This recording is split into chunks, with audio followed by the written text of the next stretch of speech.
97.1 FM Talk. On demand audio. Hey, Sue, we got our buddy Ian Scheer from CNET coming up here at the bottom of the hour. Yay. The Consumer Electronics Show is in Las Vegas this week, so we'll have some fun with that. I'm playing a little UFO here because this is a band that I love, and it's Michael Schenker's birthday today, one of the greatest guitarists on the planet. He plays a Flying V, and that Flying V, or at least a Flying V, featured in the film we're about to talk about, which I love so much. It is out on Netflix right now. It's called Norman's Rare Guitars, and you're going to want to see it. I promise you that. I never thought about opening a store in my life. It was really a plan B. This is as organic a place as I have ever been with respect to someone trying to put the right guitar in the right person's hand to create something great.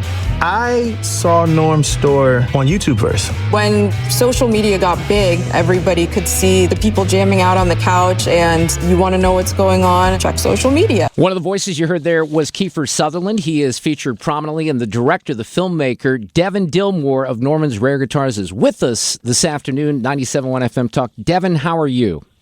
I'm good, man. How are you? Thanks for having me. I love the movie. We're going to talk about it, but first and foremost, are you safe out there, and is Norm safe in the guitar shop? Let's start with that. Yeah, we're safe. It's been probably one of the worst fires I've ever seen. I definitely grew up here and dealing with lots of fires, but yeah, we're safe and we're all good. The winds have been in our favor, so as long as the winds keep pushing towards the ocean, we'll be okay, but, we feel saddened for everybody that's lost something, Well, you feature, there's a couple folks in this film that I'm particularly fond of, and Taylor Goldsmith is one of them. He is the lead singer and guitarist for a band called Dawes, and unfortunately, Taylor and his brother Griff, who's the drummer, I'm told they lost everything in this. They lost their studio, their guitars, and they lost everything, is what I heard today. Terrible. Ouch! I did not know about that. I will reach out. That's it's just devastating, right? Well, let's talk about Norman really Harris. Norman Harris. Who is Norman Harris, Devin Dilmore? This guy, I'm ashamed that I didn't know who this guy is. I don't play guitar. I bought one in the 1970s, but this is literally a very important part of American music history, I think, this dude. Yeah, I agree, and thanks for saying that. He truly is. He's probably one of the kindest, most giving people I've ever met. He's now, 74 years old and probably one of my best friends now. He's just somebody who, followed a passion. First it was music, and then he followed the passion of, selling guitars. And he sold, early on his career, guitars to George Harrison and Bob Dylan and many others. And, he's growing from a small business running out of his apartment to probably the world's most famous guitar shop. And it was a story that had to be told about a loving, caring man that has a passion for rare guitars. So was this a friendship that you had before making the film, or how did you get into this? Yeah, actually, I met his daughter. I've been a filmmaker for 20 years or so, and I met his daughter, early on in growing up, about 13 years old, and we had a great friendship. And I always loved Norman's store, obviously, and going in there was just jaw-dropping, to say the least. And COVID hit, and I had no work, and I always wanted to do a documentary about his store. And he was like, "Hey, yeah, you should do a documentary, like a little 10-minute thing." And I was like, "Norm, there's just no way that's going to happen. Your legacy is 50 years almost, and you have a lot of stories and a lot of great things that you do here."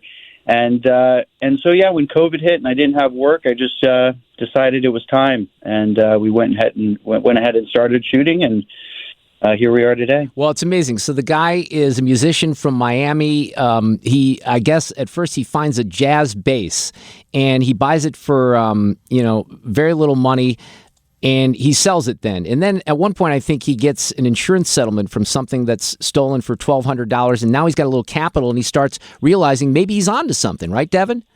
Exactly. That's exactly it. He bought a guitar. It broke in a car accident. He got a little bit of insurance money, and that's where it all started. I want you to talk a little bit about Marlene, his wife, because she's an important part of this story, and she's a character, isn't she? She's one of the best, and I love that you bring her up. Everybody loves her in the documentary, and yeah, she was pinnacle in Norm's selling guitars. You know, she came up with some really, really great ideas. You know, she in the documentary she talks about, you know, I have this idea of, you know, let's call people with horses because cowboys play guitar. Yeah, and that was just what a great idea, and that was really, really just a huge money maker for Norm, for him to find cheap guitars that nobody were playing anymore, and they were old, rare guitars that were probably in pretty good condition, and yeah, and she's amazing. Oh, she is. She's really good. So he gets this little reputation. He's in L.A. because he relocates from Miami. He opens a shop, and then at one point, I don't even know if the friend was identified in the film, but somebody says, I got someone important, someone I'm going to bring over, and it happens to be a Beatle. You mentioned it before. George Harrison comes over, and that's one of the stories. And then all these other people start to visit the store, and it's really not just a store. It's a place where people go and share stories and play music and test the guitars and hang out. Right, Devin? Yeah, 100%. It's, you know, Sean Stockman from Boyz II Men says it great. He says, you know, it's a sweet hang. It's a place. It's a place for people to go and hang out and jam, talk about, you know, stories of the past and the future, and get inspired because they're picking up a new guitar or a really old guitar, and they get inspired to make a new track, you know, and I go there all the time still just to hang out. I want to go there. I've never been, and honestly, Devin, I'm sort of ashamed because I consider myself someone who knows a lot about music and music history, and I, was a music guy myself in the 80s that I didn't know about. And I've heard of the shop before, but I didn't know the story, and it was really, really cool. And you'll highlight the fact that Guitar Player Magazine does a piece on him, and that really takes him into another category because then vintage guitars. He's sort of the father of vintage guitars, isn't he? 100%. And another, his employee, John Tucci, says it really well in the documentary. He should be credited with, inventing the rare guitar store and that lifestyle of collecting. And it's the truth. It's an amazing story. You really should visit. Everybody should visit. It's a gem in LA, it's actually in the Valley, which is over the Hollywood sign. But it's always been in the Valley, and I grew up in the Valley, so I'm really excited that I got to do a documentary about the place I grew up, and everybody should visit. It's a really great experience. Well, it's on my list for sure. Norman's Rare Guitars is the name of the documentary. So I mentioned, as we bumped in with a band that most people probably don't even know, Devin, UFO, and I love Michael Schenker. One of the guitar players know Michael Schenker, but you featured this. It's this Amos 1958 Carina Flying V. I don't know if Michael Schenker played that version, but he loves the Flying V. But that featured guitar is $600,000. How does something like that become $600,000? Well, Norman would be better at telling that story, but we do have a new YouTube channel called Norman's Rare Guitars Film, and we're putting out a whole bunch of outtakes and extras, and I'm actually going to be uploading exclusive material to that YouTube page, and the first video that's going up is Joe Bonamassa, who acquired that guitar, and tells the whole story, and he talks about what it's insured for and why it is that famous. So I'll leave it up to your viewers to go on YouTube and check out that interview, because he says it so elegantly and amazing, and that guitar is just one of the very, very few that were made, and at the time, people didn't understand that guitar. They were used to, Telecasters or older guitars, and that shape was just so new and so rare. They just made very few of them, and that's just the kind of small gist of the story. But it's that guitar is it's that's over pretty cool. So one of the things that's cool about the YouTube channel, and I was unaware of that, but you feature clips in the film from some people that are really interesting. Like there's a very young Post Malone, when his name is not even Post. What's his original name? Like, what's his real name? Austin. Yeah, Austin. So he's in there, and he knows about Norms, and I don't know how old he is, but he doesn't have any tattoos or anything like that. And then there's this guy. I'm a huge Marcus King guy. And one of the shop guys at Norm's Guitar Shop realizes that Marcus King might be something a little special. So he sits down, and he looks like a teenager. He starts playing, but listen when he sings. I've been drifting and drifting, baby. And that voice just blew them away in that shop, and Marcus King became I don't know if he's a big star, but people in the blues and the guitar world, they certainly know Marcus King, don't they, Devin? 100%. And you know, that video of Marcus King singing in the store is really what kickstarted his career. He like he says, he was already ready, or was already on his way to becoming, you know, a singer, but you know, we're lucky in a time where we can, you know, Norman can upload these videos to YouTube and really showcase up-and-coming talent.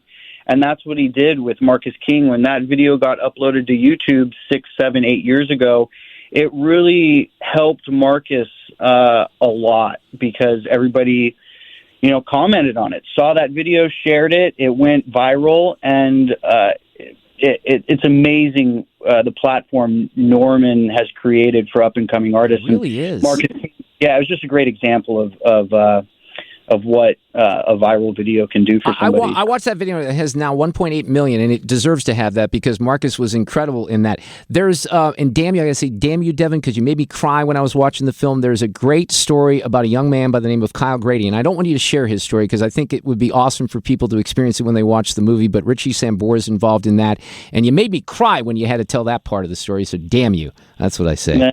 I'm sorry. You know, it's important for people to feel something when they're watching a film, and Norman, you know, he did something great, and hopefully everybody can watch that part, and yeah, it's really good. Feel the same way you did. You know? It's really good. Is Lenny Kravitz like the coolest dude on the planet? He has to be, right?